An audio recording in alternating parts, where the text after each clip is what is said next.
Bienvenue dans Rallume-toi, le podcast pour remettre du mouvement, de l'énergie et du vrai dans ta vie.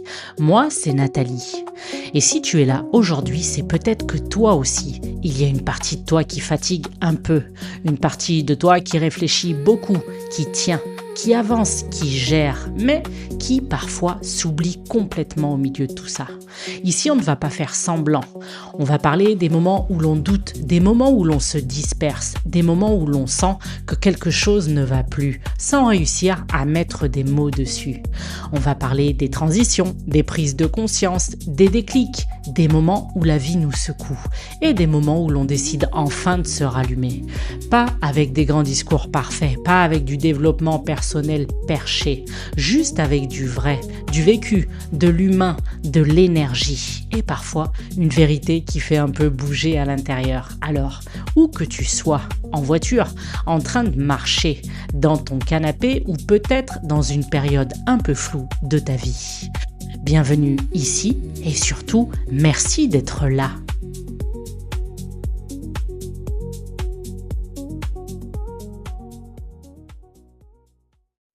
Aujourd'hui, j'avais envie de commencer ce podcast simplement. Pas avec une présentation parfaite, pas avec un grand discours préparé, mais juste en parlant vrai. Parce que je crois que ce podcast est né exactement de ça, d'un moment de ma vie où je me suis rendu compte qu'on pouvait doucement s'éteindre, sans même s'en apercevoir. Et je pense qu'on est énormément à vivre ça. On avance, on gère, on fait ce qu'il faut, on tient, on coche les cases, on répond aux messages, on travaille, on pense aux enfants, à la maison, à l'argent, à l'organisation, à tout en fait. Et un jour, sans trop savoir pourquoi, on sent qu'il y a quelque chose qui ne va plus. Pas forcément un énorme drame, mais une fatigue intérieure, comme si on survivait plus qu'on ne vivait vraiment. Et moi, il y a quelques années, je crois que j'étais exactement là. Je faisais ce qu'il fallait, je tenais, mais au fond, je ne me sentais plus vraiment vivante. Je réfléchissais énormément, je voulais tout gérer, tout comprendre, tout anticiper, et en même temps, je sentais que je m'éloignais doucement de moi-même.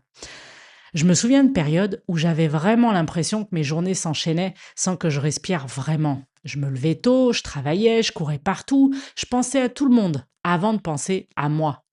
Et quand enfin la journée se calmait, j'étais vidée, pas juste fatiguée, mais vidée mentalement, comme si mon cerveau ne s'arrêtait jamais. Et pourtant, extérieurement, tout paraissait normal.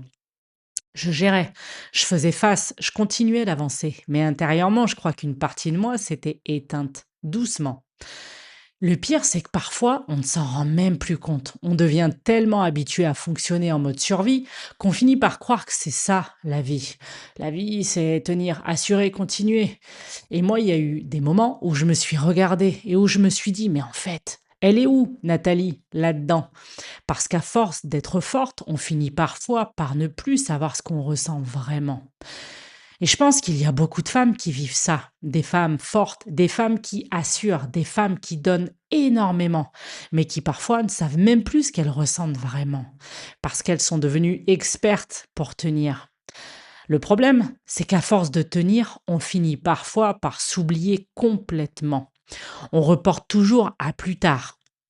On reporte le repos, on reporte les envies, les projets, le plaisir, on reporte la légèreté, la joie, la respiration, comme si vivre pleinement devait attendre. Et moi, il y a eu un moment où j'ai senti que je ne pouvais plus continuer comme ça. Je ne voulais plus juste survivre à mes journées. Je ne voulais plus être cette femme qui fait tout correctement, mais qui ne ressent plus grand-chose à l'intérieur. Je voulais revivre, je voulais ressentir, je voulais bouger et respirer autrement. Et honnêtement, je crois qu'une des choses qui m'a sauvée à certains moments, ça a été le mouvement. Le sport, la course à pied, la musique, courir, marcher, danser parfois, toute seule, chez moi, mettre une chanson et arrêter de réfléchir pendant quelques minutes. Parce qu'il y avait quelque chose en moi qui avait besoin de revenir au vivant. Et parfois, le plus gros déclic ne vient pas énormément d'un changement de vie. Parfois, ça commence juste par prendre enfin un moment pour soi. Dire non, oser ralentir ou au contraire, oser recommencer à rêver un peu. Je me souviens aussi d'un moment très précis où je me suis dit, je ne veux plus attendre plus tard pour vivre, parce qu'on croit toujours qu'on aura le temps après, après. Après le travail, après les problèmes, après les enfants, après la fatigue, après la charge mentale. Mais la vérité, c'est que parfois on attend tellement longtemps qu'on finit par s'éteindre complètement. Et moi, je crois que Rallume-toi est né exactement là, dans cette envie profonde de remettre du vivant dans ma vie et peut-être aussi dans celle des autres. Mais pas avec du développement personnel culpabilisant, avec du vrai, du vécu, de l'humain, de l'énergie.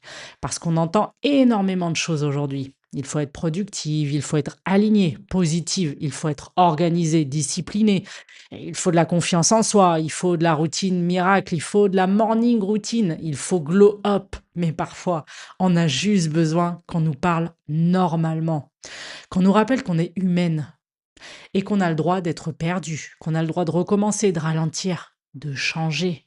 On a le droit de tomber, de douter, de ne plus savoir et malgré tout, de se rallumer petit à petit. Et je crois sincèrement que le mouvement revient souvent comme ça. Pas dans un énorme déclic magique, mais dans des petits moments. Une phrase, une discussion, une prise de conscience, un matin où on respire autrement. Une décision qu'on repousse depuis trop longtemps. Ça suffit. Et parfois, un simple podcast écouté au bon moment. Alors voilà pourquoi ce podcast existe. Pas pour vous apprendre à devenir quelqu'un d'autre, mais peut-être pour vous aider à revenir un peu plus vers vous-même. Ici, on va parler de transition, de fatigue mentale, de reconstruction, de confiance, de solitude parfois, de charge mentale, de relations, de mouvement, de peur, de liberté. On va parler aussi de reprise de pouvoir, de vie réelle surtout. Et je vais simplement partager les choses comme je les vis, comme je les comprends, comme je les ressens, avec du vrai, avec des imperfections, avec des moments légers aussi, parce qu'on a aussi le droit de rire, de souffler et de remettre un peu de vivant dans tout ça. Et si aujourd'hui tu écoutes cet épisode, alors que tu sens que tu es un peu perdu, que tu es un peu fatigué, éteint, dispersé, ou juste dans une période de flou, j'espère sincèrement que ce podcast pourra devenir un petit endroit où tu reviens respirer de temps en temps. Un endroit qui te rappelle que même quand tout paraît brouillon, on peut toujours rallumer quelque chose, même une toute petite étincelle. Et parfois, c'est largement suffisant pour recommencer à avancer.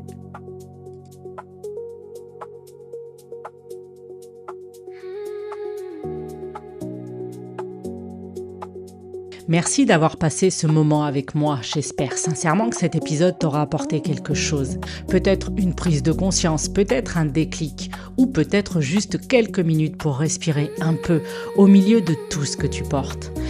Et si cet épisode t'a parlé, tu peux le partager ou laisser quelques étoiles sur le podcast. Ça aide vraiment Rallume-toi à grandir et à toucher d'autres personnes qui ont peut-être besoin d'entendre ça aujourd'hui.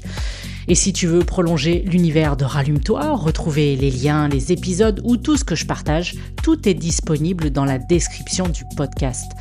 Prends soin de toi et surtout, n'oublie pas de te rallumer. Allez, à très vite pour un nouvel épisode de Rallume-toi.